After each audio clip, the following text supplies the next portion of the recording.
Motivation channel के platform पर आपका स्वागत है। तो आज का हमारा टॉपिक है विटामिन B12। ठीक है, यह भी जल में घुलनशील विटामिन है और यह बी कॉम्प्लेक्स के अंतर्गत आता है। तो हम टॉपिक पे आते हैं। विटामिन B12 इसका प्रमुख घटक कोबलेमाइन है। ठीक है, और संश्लेषित रूप में, और यह जब संश्लेषित रूप में रहता है तो यह साइनोकोबलेमाइन कहलाता है।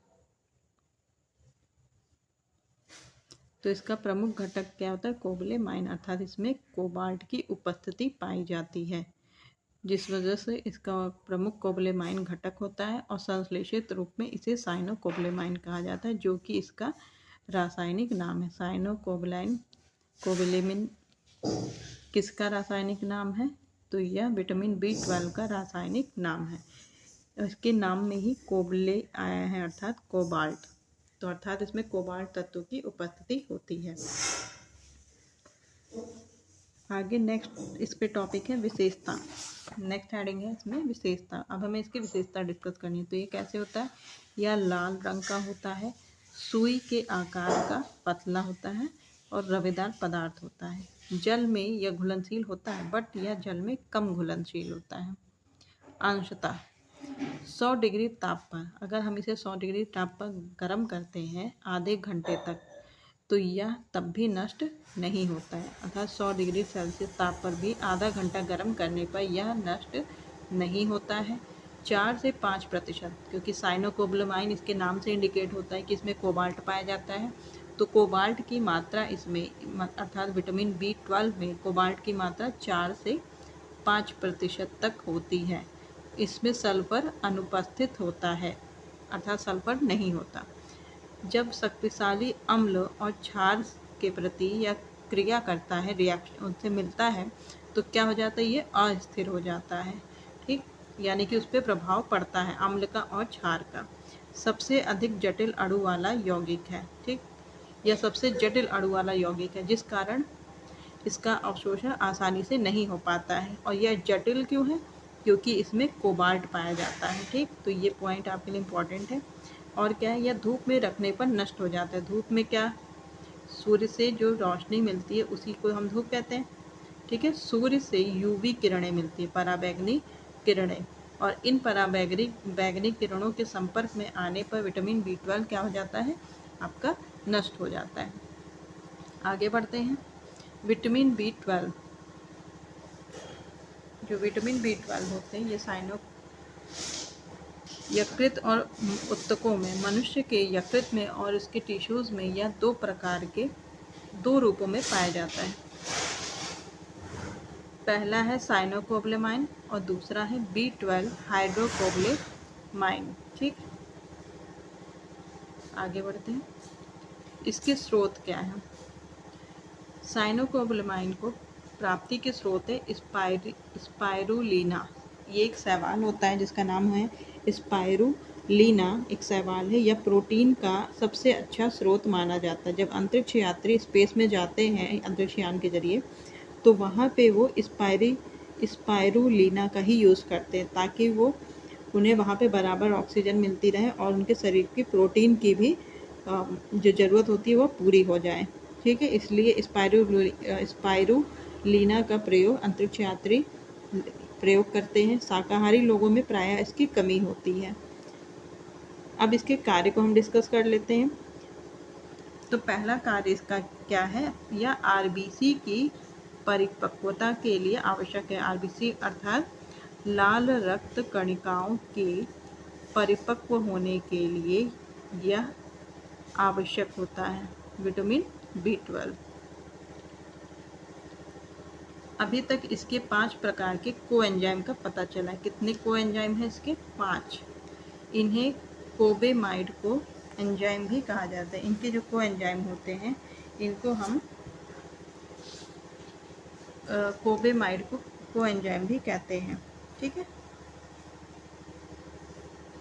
इन्हें कोबेमाइड कोएंजाइम कहा जाता है। ये पूरा एक नाम है, कोबेमाइड कोएंजाइम कहा जाता है, क्योंकि कोबाल्ट बना है और इजीली इनके एंजाइम को हम कोबेमाइड कोएंजाइम कहते हैं। को मीन्स सहायक एंजाइम, को एंजाइम। ठीक, तो 5 प्रकार के अब तक को एंजाइम पता चले हैं, जिन्हें कुल मिला के कोबेमाइड को एंजाइम बोला जाता है। फॉलिक एसिड के उपापचय में भी सहायक होता है। फॉलिक एसिड कौन सा होता है? आपका विटामिन B9। हमने पीछे भी डिस्कस किया था कि विटामिन B9 के साथ जब B12 मिलता है तो इसका उपापचय यानी कि चयापचय सही तरीके से हो पाता है और आरबीसी का निर्माण भी सही तरीके से हो पाता है। ठीक, आगे डिस्कस करते हैं। यह भूख को बढ़ाता है। व्यक्ति में भूख बढ़ती है उसे, इसलिए उसका वजन सही रहता है, उसको बीमारियां नहीं होती है। ठीक है, यह भूख के लिए इम्पॉर्टेंट है। कुछ जानवरों में यह वृद्धि उत्प्रेरक होता है, अर्थात क्या करता है, कुछ जानवरों में यह वृद्धि करता है, शारीरिक वृद्धि करता है। कार्बोहाइड्रेट, वसा और प्रोटीन के चयापचय में सहायक है। यकृत में अगर वसा जमा हो जाएगी तो क्या होगा, मोटापा बढ़ता चला जाएगा इंसान का, बाद में उसे और भी सारी प्रॉब्लम्स होने लगेंगी, सही से रस नहीं बन पाएगा। तो यकृत में वसा को संग्रहित होने से बचाता है। जबकि यकृत में और क्या संग्रहित होता है, यकृत में आपका ग्लाइकोजन संचित होता है, जो कि ग्लूकोज को बदलकर शरीर को ऊर्जा देने का काम करता है। ठीक है, तो ग्लाइकोजन सही है, बट अगर यकृत में वसा संग्रहित होगी तो ये आपको प्रॉब्लम क्रिएट करेगा, इसलिए यकृत में वसा को संग्रहित नहीं होने देता। कौन नहीं होने देता? साइनोकोबालेमाइन, विटामिन B12। जब रक्त में आरबीसी की संख्या 1.5 से 2.5 मीटर पर mm घन मतलब हो जाती है, क्यूब हो जाती है, तो इसकी कमी प्रदर्शित होती है। आपकी आरबीसी की संख्या अगर 1.5 से 2.5 मीटर प्रति mm क्यूब है तो यह कमी है। ठीक है, बताता है कि आरबीसी कम है, जिससे रक्त सेरम में क्या होता है, पित्त को रंग प्रदान करने वाला जो पित्त वर्णक होता है वो बढ़ जाता है। आरबीसी घटी तो पित्त को जो रंग प्रदान करने वाला पित्त वर्णक है तो उसकी मात्रा क्या हो जाती है, पित्त वर्णक अधिक हो जाता है, जिससे हीमोग्लोबिन की मात्रा कम हो जाती है। ठीक है, HB डाउन हो जाता है। आगे बढ़ते हैं हम। सामान्य व्यक्ति में अर्थात पुरुष में और महिलाओं में यह कितना होता है, तो पुरुष में 4.7 से 6.1 मिलियन सेल पर माइक्रोलीटर होता है,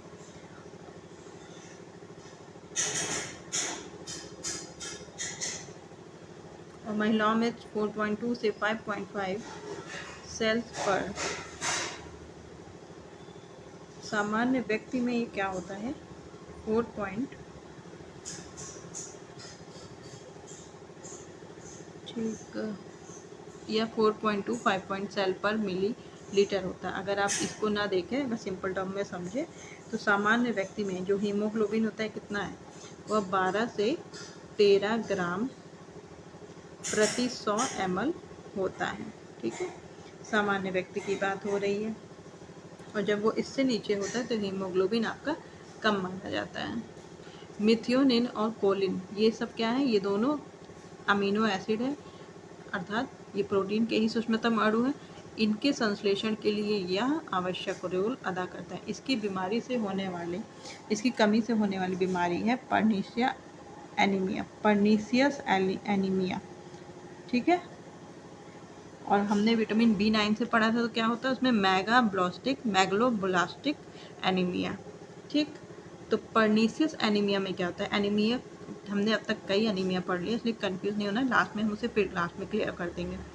तो इसमें लक्षण क्या है, पर्नीशियस रक्ताल्पता में क्या होता है कि मुंह में छाले पड़ जाते हैं, जीभ में जलन होने लगती है, आमाशय से निकलने वाला जो आमाशयिक रस होता है उसकी जो कोशिका निकालने का काम करती है, तो वे कोशिकाएं और एंजाइम क्या होते हैं, कमज़ोर पड़ के धीरे धीरे नष्ट होने लगते हैं, और हमारे ब्लड में आरबीसी गिरती चली जाती है, मतलब उनकी संख्या कम होने लगती है, जिस वजह से हीमोग्लोबिन की मात्रा कम हो जाती है। त्वचा येलो पड़ने लगती है क्योंकि इसमें पित्तवर्धक अधिक हो जाता है। ठीक, काम के प्रति इंसान की अनिच्छा होने लगती है, नाड़ी तंतुओं में अर्थात न्यूरॉन्स में घाव होने लगते हैं, अस्थि मज्जा में जहाँ पे आरबीसी बनती है उसका बाहरी स्वरूप क्या हो जाता है, परिवर्तित हो जाता है। अर्थात यह पर्नीशियस रक्ताल्पता क्या करता है, आपके बोन मैरो जहाँ पे ब्लड बनता है वहाँ से लेकर आपके पित्त को, आपके नाड़ी तंतु को, आपके आमाशय को, हर अंग को लगभग यह अफेक्ट करता है।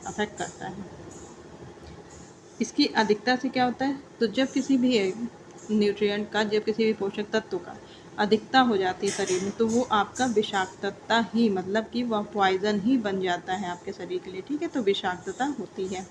विटामिन 12 की कमी को पूरा करने के लिए हमें क्या करना चाहिए, विटामिन 12 की कमी ना हो इसके लिए हमें हाई प्रोटीन लेना चाहिए, क्योंकि यह अमीनो एसिड का पाचन करता है, ठीक है, चयापचय करता है, मेटाबॉलिज्म को बनाए रखता है, ठीक है। आयरन युक्त आहार लेना चाहिए जिसमें पर्याप्त मात्रा में आयरन हो, लेकिन इसके लिए मल्टीविटामिन का सेवन नहीं करना चाहिए, ठीक। इसकी कमी का पता लगाने के लिए किस टेस्ट का यूज़ किया जाता है, मिथाइल मैलोनिक एसिड टेस्ट का यूज़ किया जाता है, मिथाइल मैलोनिक एसिड टेस्ट का यूज़ किया जाता है।